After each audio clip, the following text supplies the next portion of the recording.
Hello everyone, I'm Brian. Welcome back. Let's go ahead and continue. Namaskaram Sadhguru.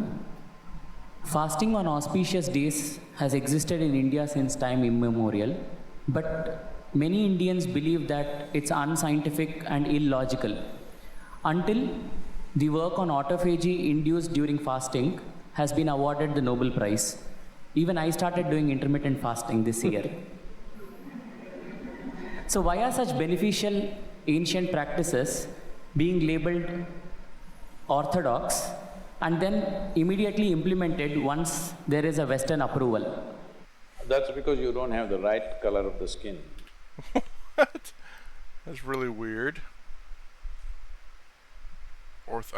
Man, I haven't heard those terminologies in a long time. Those are not very common words where I'm around. Orthodox. I've heard it a few times, but it's very interesting to say it's finally approved once the West is approved of it. That's really weird. Don't get me wrong. I bet you there's still a lot of other things that is approved locally in people's countries before it's approved in the West, and the West adopts as well. It's just it's I guess is you notice the bad things. Let me put that in quote. It's not necessarily that they're bad, but some are bad. So like why have we been doing this? And all of a sudden, when the West approves it, we do it. It's like, well, you notice those things, but you probably don't notice the things that West adapted from the East or East adapted from the West. Well, you do notice those actually. Sorry, you don't notice the things that what the West adapts from the East, but you do. But obviously, your East or West are very proud of what they discover themselves. I mean, my guess is it's really weird. I mean, don't get me wrong. America has an amazing influence throughout the entirety of the world. It's the largest economy and well, not largest military per se, but the largest spending budget of the military, and probably one of the strongest in the world. But I do find it kind of strange. I watch a lot of React videos. I love watching a lot of people come into America and trying out the food. The reason why I watch those in particular because I'm more familiar with American food. It's very hard for me to watch someone go to Germany and taste test their food and see what it thinks because I have no idea what it tastes like. I don't know if it's good or not. Sure, I can watch it. I could get an idea, but it's not the same. So, anyways, I don't know. It is kind of strange, I guess. I don't see why you have to wait for Western approval to do anything. It's kind of stupid. if, but don't get me wrong, it should be scientifically tested for sure. If it's something that needs to be factually checked.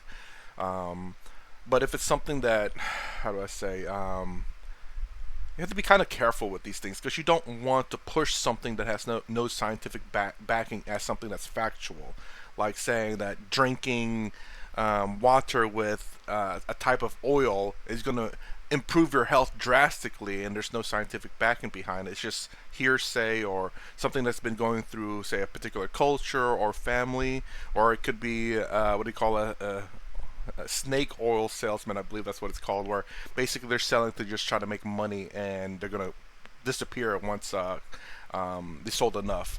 It all depends. So that's why you have to be kind of careful, kind of with those kind of things. I mean, there's a lot of it in the United States.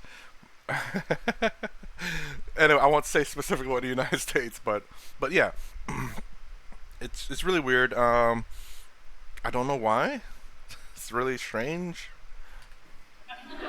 But bright color skin, I don't understand that.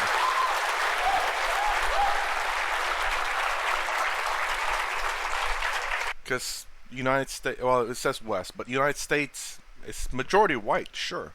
But there's Indians here, there's Chinese here, there's Japanese here, there's every freaking country kind of essentially lives here. Now, in different proportion size for sure. But, when you say what is American, most people probably say white, but they're wrong. American is mostly immigrants. Even the Native Americans immigrated over here, so America is literally made out of immigrants. Now, mind you, in the past, there was no hold barge. If you want to come over here, you're welcome. But now that it's a developed country, as in it developed its identity, it developed its borders, not as not a cultural identity or not like a I don't know what kind of other identities. They kind of had to put a little slowdown on that, but it's still America still imports a lot more people immigrate to the United States than a lot of the other countries. So it's still literally a country made of immigrants. Sure, people has been live here for a lot of generations, but that doesn't say the fact that they were born. How to say, not born and raised here, but that they're families were originally from here. It's weird to say because if the scientific, if science is true that we all came from Africa or wherever, then clearly we all immigrated from everywhere. But I guess United States in particular is probably one of the youngest ones. Not the youngest one, but probably one of the youngest ones that people immigrated to. And I've been talking about this for 40 years, all right? And I have seen hundreds and thousands of people who just become healthy and well simply because they're not fueling up all the time when the tank is filling. In the yoga center, everybody eats at 10 o'clock in the morning and at 7 o'clock in the evening. Our lives are very physically active. There are no automobiles inside the ashram, it's a large place. Everybody either walks or cycles. Even if you have to go to the dining hall, it's a kilometer. If you want to go to your workplace, it's half a kilometer, 1 kilometer, like this. All the time, people are physically active. So everybody is very hungry. By the time it's 3:30, 4 o'clock in the evening, they're extremely hungry. But we learn to live with that because hunger, empty stomach and hunger are two different things. Hunger means your energy levels start dropping. But empty stomach is a good thing. In the yogic sciences, today modern science also is coming in line with this. But what we know by our experience, you will spend $1 billion to come there. Because research is all about how many $1 million, that's how it is. I'll push back a little bit here. Now, I mean, obviously, I know a lot of people say that, these are all ancient stuff in the past and science is relatively young and science are coming late with this information, which I 100% agree.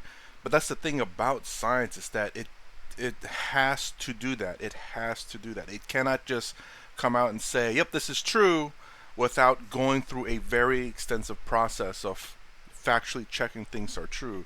And you got to think about how, like when you do a scientific experiment, you can't just do one day. It's like, okay, it's good, because maybe 30 days later, something bad could happen. So things take forever in a scientific field because it has to test over a prolonged period of time, sometimes 30 years before something can be approved. Kind of like the new vaccine, the MRR or MIR or the MAR or whatever vaccine that is for the COVID.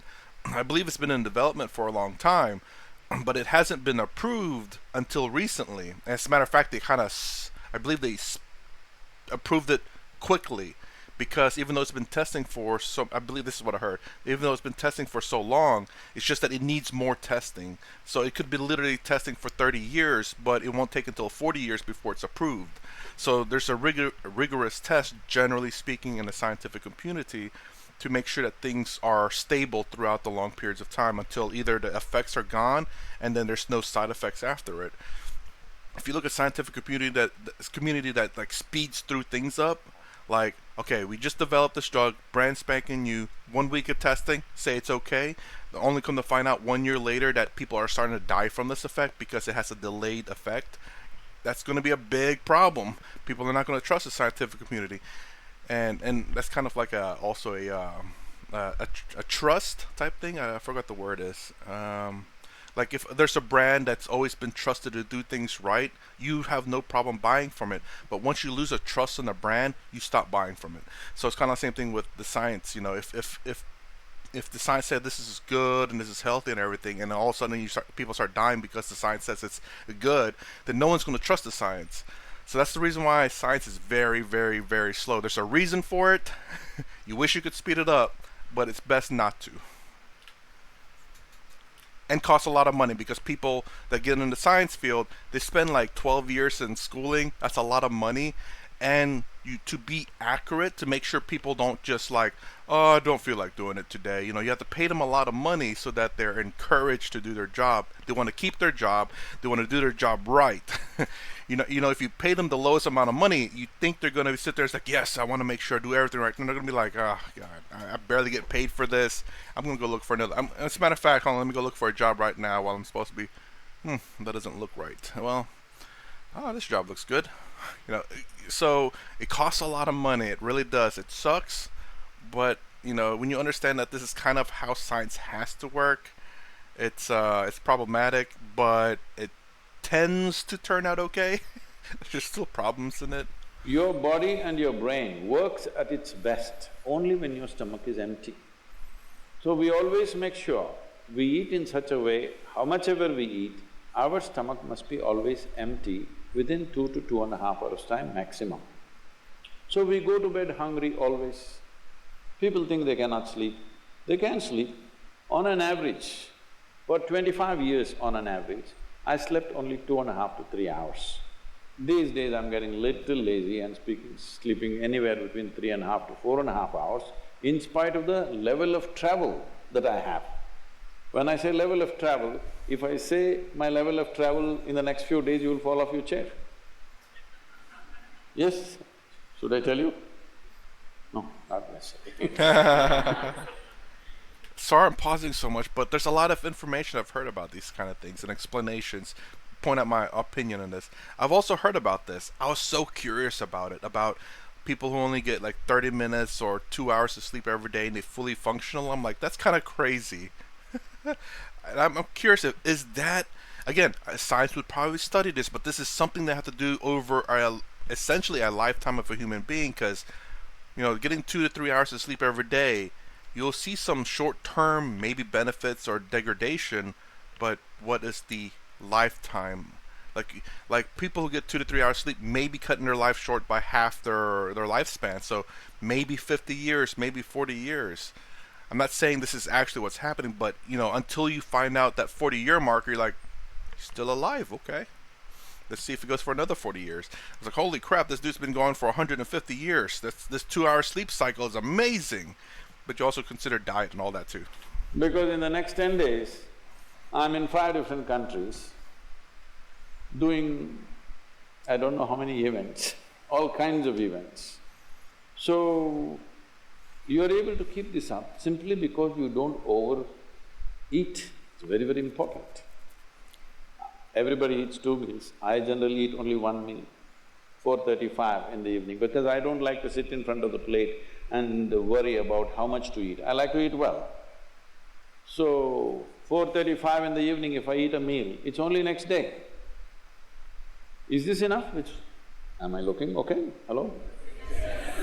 I'm not looking like your patient, isn't it? I'm not going to come to you.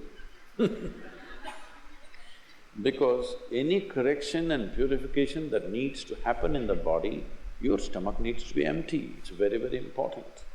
Otherwise, the purification on the cellular level will not happen. You pile up things and then you have all kinds of problems. The first thing is inertia in the body. Inertia means there are many levels of inertia. If you don't notice all that, the amount of sleep that you have is inertia. All of you have come here to live or… Hello? To live, right? Not here, I'm saying into this life. You want to live or… The intention of life is to live, isn't it? But because you talked about American doctors, this is all being picked up here also. All American doctors say minimum 7 to 8 hours you must sleep. So that means 1/3 of your life you must sleep. Another 2, 3 hours, 4 hours goes in bath, toilet, eating, this, So literally 50% of your life is just maintenance. Suppose you have a vehicle, you have a motorcycle or a car, if it goes to service 1 day in a month, all right to keep it. If it goes to service 15 days in a month, this is a nuisance, isn't it so? Most people have made their systems into a nuisance because their own body is a big impediment in their life. Anything they want to do, their body will not allow them to do. So in this there are many aspects. One important aspect is people are eating much more than what they should eat, simply because they have been told you must eat more, otherwise you will become weak, this, that. No, it is the way you keep your body. I don't know if it's that. I think it's well, when we go back to our caveman eras, we struggle to get food, generally speaking. It takes a lot of effort to get food, and our body just wants to constantly eat because you never know when you're going to get your next meal. While you know that you can eat at any time, your body's like, nah, we got to eat because I don't know what's available at any given time. I need to store up fat now while I have a chance. I do believe that to be true, honestly, because again, when you go back to caveman eras, there are probably times where there's long periods of no eating, and a lot of people have died of starvation. So our body is trying to keep us alive, but at the same time, some of those mechanisms are killing us. Overeating. There's certain things in your body where your immunity system will attack your red blood cells. There's a disease. I don't know what it's called, but again, your antibodies are there to fight off diseases, but it's actually killing you. So there are things in your body that's meant to help you, but sometimes has a negative effect. A fuel… Today, everybody is trying to work towards a fuel-efficient car, motorcycle, everything. This means what? If the machine runs smoothly, it'll consume less fuel, isn't it? So if you sit here and you are very much at ease, now it'll consume less fuel. If you like this all the time, then it'll consume more fuel, it'll want you to eat. Compulsiveness will come about this. So, this new name, intermittent eating, you should see in United States, people come to our programs will run 10 hours, 12 hours. So, but they will come with some biscuit and something else. They say, I have sugar intolerance, I have to eat. I tell them, you just be here, you're not going to die, I'll ensure, because I don't want anybody dead on my hands, all right? I'll make sure. You first day, no, I have to eat. By third day, they gave up all that. 12 hours without food they sat there, they're perfectly fine. See, health is not something you can do from outside. Health is something you have to do from within. From outside, when something goes wrong, you can seek some help. But all the time something is wrong with you, this means what? You're a faulty machine. Yes? All the time something is wrong with you, why? That's not how this is designed. This is designed for health. Every cell in your body is designed to create health, isn't it? They're all working hard to create health, except you. So, minimum 8 hours gap is what is recommended in yoga. Between one meal and the next meal, there must be an 8-hour space. If you do this, you will see half your problems of health, whatever you have health problems, minimum 50% will go away in 6 weeks' time. If you do certain other things which may right now seem little extreme to you, if you have a little yogic practice, something meditative within you, then you will see 90% of your problem will go out. 10% if it still persists, we can treat it. Now, it's become like this, the healthcare systems, especially where there is heavy insurance policies. People are eating and drinking all kinds of rubbish, go to the doctor and say, fix me. This is not how it works. Real quick, slight pushback and slight agreements. So about any kind of sugar kind of issue, I've heard many people now. Again, I don't know if it's true that you can just cut it cold turkey, as they call it, meaning you just cut it off completely and don't ever go back to it. A lot of people struggle with that. It's not generally a good way to do any kind of changes. It's usually you gradually get off of it. So people with addictions and stuff, you kind of wean them off of it. Some try cold turkey and it does work, but I think majority of people tends to be weaned off it. Use less and less and less and less every day, to the point where you just don't use it and you don't even realize it because it's so gradual. It takes a longer time, but it has I do believe it has a higher success rate because of, again, how gradual it is. Same thing for diets. It's talking about the sugar things. People, I'm not sure about this particular health issue. I've kind of heard it, where in order for their body to maintain stable levels, they have to eat certain things at certain times. If their blood sugar drops too low, there could be health problems. I believe. Again, it's I'm not a health doctor or anything. So to kind of cold turkey that kind of stuff again, meaning stop it completely. That could be pretty bad. Again, I know Sadhguru talks about if you have health issues, if you have injuries, you go to the doctor. About anything internal, you go to him. It's inner engineering and spirituality in general. So I don't necessarily disagree with them because Jordan Peterson has a skin issue whenever he eats. But the thing is, though, is that's just it. It's not like a health necessarily. Obviously, skin health is an issue, but not like life threatening. But he cut it cold turkey and started doing a carnivore diet, and his skin issue cleared up nearly immediately. He doesn't like, from what I remember him saying, he doesn't like that, but it's so much better than putting up with a whole bunch. Oh, and he was also very tired, very sleepy, barely any energy until he switched over to carnivore diet. But he doesn't. Again, he doesn't want to do that. He wants to do that first to get his body in shape, as in like functioning properly, and then to introduce vegetables slowly to figure out what's causing him this slowdown, the skin issues and stuff. I believe it's skin issues anyway. But it was just basically he was not 100%. So he really wants to cut off meat, or at least reduce the amount of meat consumption, and start introducing vegetables. And but yeah, like again, again about the diet thing that Sadhguru was talking about, very much so. I looked into a lot of the different diets, the one meal a day diet, the just a whole bunch of different diets. It was fairly interesting. Guru, in the medical wards, when we come across our first patient death, we are very moved. Oh, the very first one you killed? Obviously. Not the very first one. It means there's more killed, huh? Not sure. Our first death of a patient, we are very moved. But gradually, as we come across, if and when we do come across more deaths, we become very nonchalant and unperturbed. Do you think this desensitization towards death in the medical profession is compromising our humanity?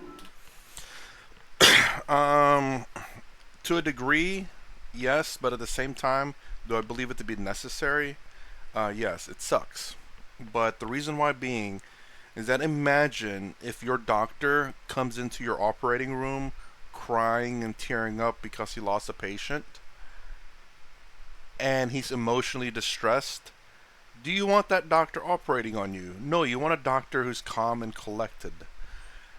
And again, I know doctors have said this a few times. I do watch reactions on doctors too, where they have to kind of get over this because there are people out there that need them to be sound of mind, not emotionally charged, making bad decisions. So they have to kind of get used to this and get over it because there are people that depend on them.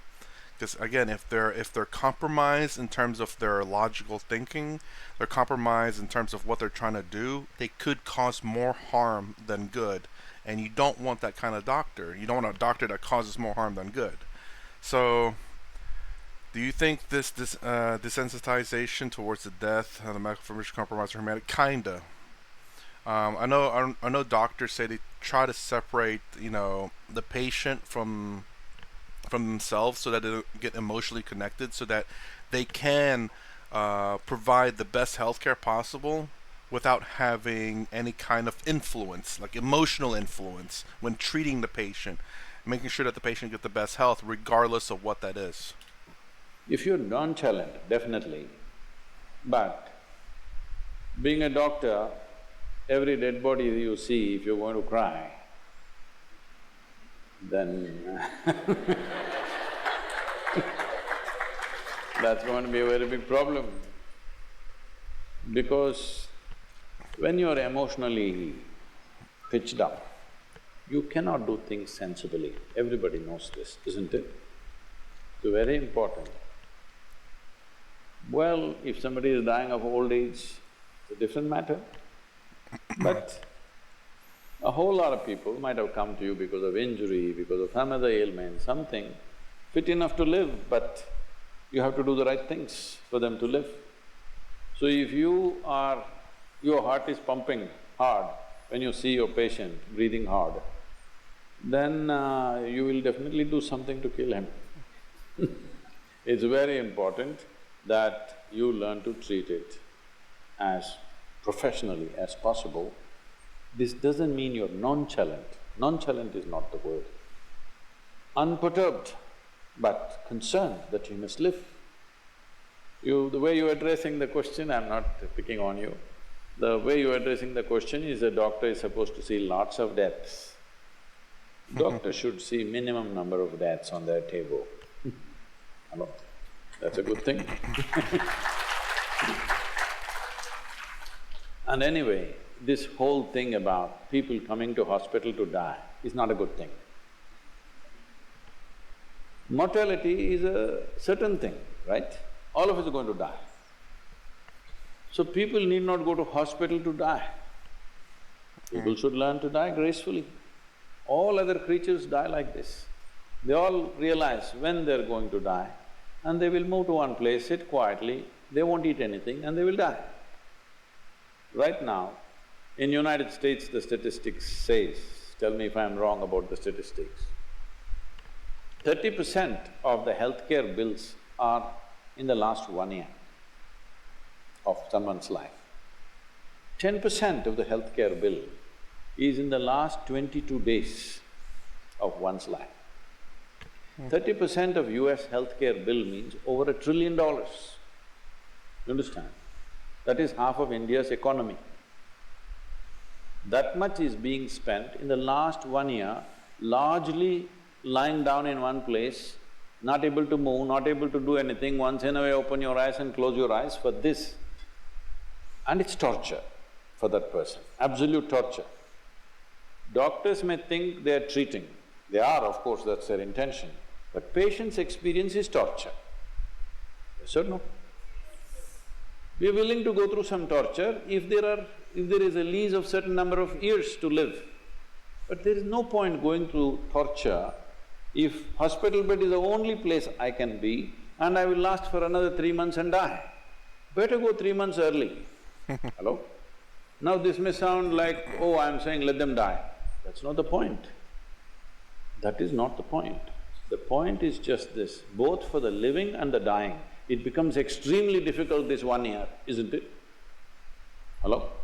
It becomes it's not only for the dying, for the living also, and above all for the person who is dying, we are just torturing that man endlessly, and he doesn't know whether he can live or not.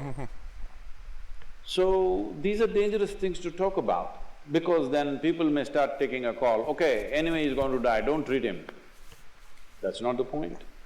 Within the medical system, there must be a guideline, how far to go to rescue a life, how far do you go? Right now we have taken this thing that we must go all the way, it doesn't matter, he's just collapsing, but we won't leave him. It is also very important he dies gracefully, isn't it? Hello? Is it not important? But nobody can die gracefully when there are so many doctors around. I'm not trying to comment on this, but what I'm telling you is, we have built this culture now. Right from ancient times in this country, when we see that somebody is dying, people came, chanted something, whatever they believe in, put him not in the house, just outside so that he feels free, fresh air and everything. People, everybody sit there, wait, chant something, let him go out of old age. If you take him to the hospital, he may last another week, 10 days, but he will go through torture. So there must be concern for that person, for that life which wants to exit. These are very hard decisions to make because crime may happen. All kinds of criminal stuff may happen if you take a call on this. But as human beings, our humanity should decide this. Not our principles, not our laws, not something else. Our basic humanity must decide these things. But the way it is going right now in the Western world, and slowly that is very much happening here, this needs to be looked at because nearly 80% of the people, I don't know, at least in United States, I think 80% of the people die under medical care. at least. So, they are not dying well. They are just dying with lots of pain, lots of injections, lot of this, do that. No, there is a point beyond which, first of all, this is not built into people's lives. In this culture, yogis especially, when they feel they have done their work, they just sat in one place and they left. If that much wisdom is not there, at least one must understand within himself. This is also for that person I'm saying. If you leave it to your relative, he cannot say, I won't get you treated. If you leave it to your doctor, he cannot say, I won't treat you, it's time you die. Somebody else cannot decide this. If it's my life, I must decide this, isn't it? But sometimes I may not be in a condition to decide this.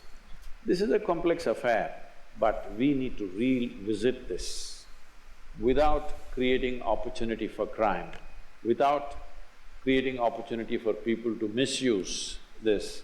It is definitely something that we need to revisit this and look at this carefully. If… I'm not talking about euthanasia or something, but at least allowing somebody to die peacefully.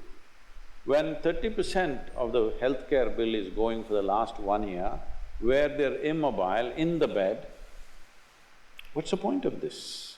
It's not just about money, it's about the nation, it is about the society. $1 trillion healthcare bill, if you give it to India, this country is finished. That is just for 300 million people. This is for 1.4 billion people. So, these things need revisiting. But the problem is, the moment we open the subject, for and against, people will start screaming. Everywhere they're screaming.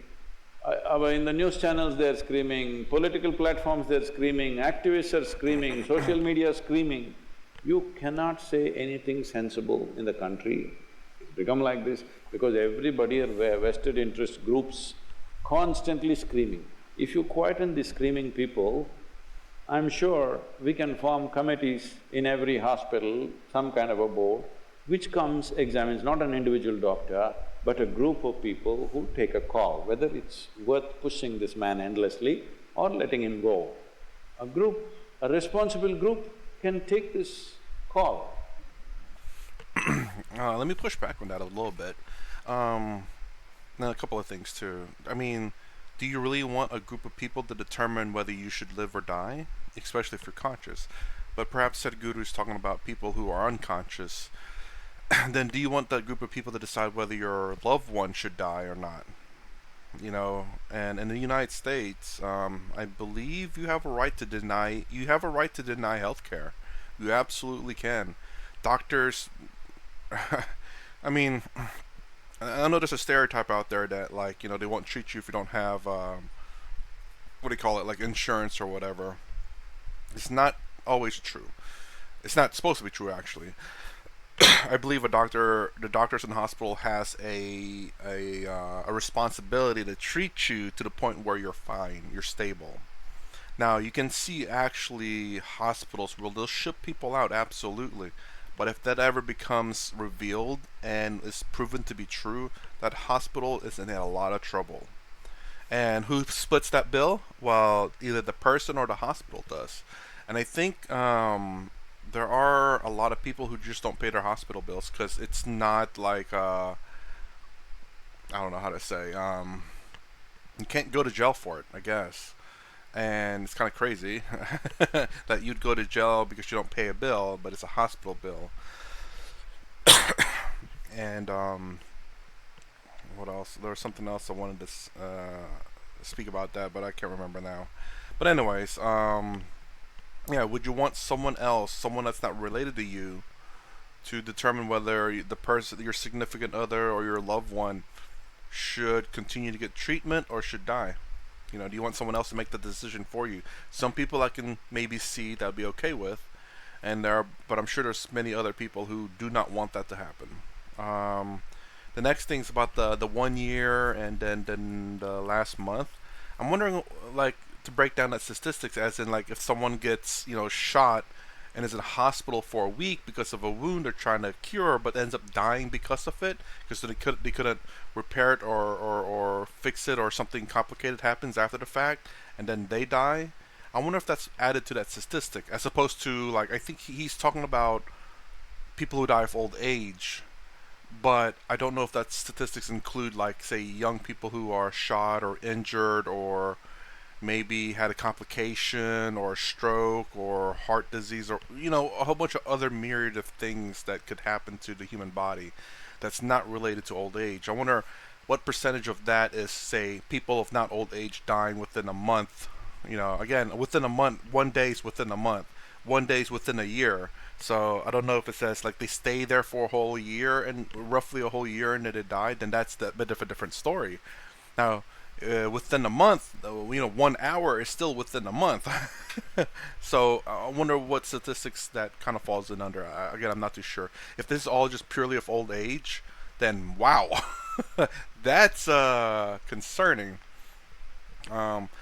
Again, if I was going to suggest a TV show, which is I absolutely love. It's called Scrubs. It is an amazing TV show. It's a great comedy, and it's very heartfelt as well. And I don't know if it's necessarily true to hospital, like, in terms of certain things, but there are a lot of things in there that's very true to hospital, because they had a doctor there to give them advice in terms of what is and isn't plausible, at least at the time. So you have to understand this is back in the, I don't know what year, 90s or early 2000s. So you have to see what is acceptable or what's not acceptable at those times. And also have to understand that for filming purposes, a lot of the things are not where they're supposed to be. That's just to make filming a lot easier. Anyways, so let's see what else. He had something else. Oh, the thing about it's like, you don't. I guess the biggest issue for me is that how do you know if this person's gonna die, naturally, or whether this hospital can keep them alive for actually keep them alive for another 3 years. There's not like a clear. Well, I don't know. There's probably not a clear indication of that. I mean, I guess there are some instances that you can see that, yeah, it's just this time to go. Then I could see that for sure. But then there are probably many gray areas where you're like, maybe he lives 3 years. Maybe we're just prolonging his torture, I don't know. Again, I'm not a doctor, so I guess. And there have been many, and at the same time, doctors are not always 100% right. Many doctors have made many mistakes and made some, I would say bad calls, but calls they think are right based on past data. But there are people out there who live past that, and datas are changing every day because new treatment and new. I think I'm going to end the video here. Sorry, I'm rambling on, but it's kind of pertaining to what Sadhguru last said, and these are questions that needs to be asked too, because of new treatment and new methodologies. Good Lord, I can't say that word. Due to new methods and stuff, and stuff. People are living a lot longer than what they've done in the past. What used to be, oh, you have 3 months to live, now you have 3 years to live. Like, well, that's a doctor probably last time they read something was, 3 months, now it's 3 years. So you hear stories like that people live past their expiration date, and that's a really bad word for it, but you get what I'm saying. The doctor says you have about 3 years to live or 3 months to live, and then they end up living past that. You hear about those, but you don't hear about the people who died exactly on the within the 3 month basis, because they're not there to say anything about it. So we have to also take that into account. But yeah, there are a lot of questions. I agree with Sadhguru, but do we have a right to dictate whether someone else's loved one or someone else should die? I'd say no, on terms of when you're conscious, obviously you have a right to whatever you choose it to be, in a sense. You as in if you don't want medical care, then you can deny that. I think there's certain rules where if a doctor sees you, like, you are conscious, you're not wanting that per se, like you're really pushing for it. But if you're genuinely conscious and you're genuinely sound of mind, that's the word, and you don't want medical treatment, I believe you can deny it. But I think that it takes a lot in the medical field for them to do that, to say, okay, you seem like you're sound of mind, you genuinely want this because you have had enough suffering, you don't want to prolong your suffering, we can stop doing medical care and we can send you home and live the rest of your days as you wish. Um, and to say that 80% or 20% of the, I think that 80% are within the last year, but how many people, I guess, actually goes home? Because he's talking about, I guess, all the people that's still in the hospital and what percentage of those are within the last year. But perhaps that statistics doesn't also include, say, people who do not wish to be in the hospital as their last of their days and wish to remain home. So I don't believe those are. Let me think about. Hold on, I'm going to pause it real quick. I think those are not included in the statistics because he talks about 80% or what, I forget what the percentage is, are people within the last year. But the others are not what are sent home, but are other medical bills and emergencies. So I think in terms of everything that's dealt in the hospital, 80% or 20%, I forget which one, is about the last year, not about people who are sent home. Those are not counted in the statistics. So if you have like 100 people in the hospital, 80 of those are in the last year, but there could have been 1,000 that were sent home that are not counted in that statistics. Again, I don't know for sure. I didn't read the statistics. I wouldn't doubt Sadhguru to be right in this one. It's just that there are a lot of other factors that we also look at that maybe are not included in that. So anyway, this is part 2. Good Lord. If you like my content, please consider subscribing. Thumbs up the sound down below. Thanks for watching. I'll see you in the next vid.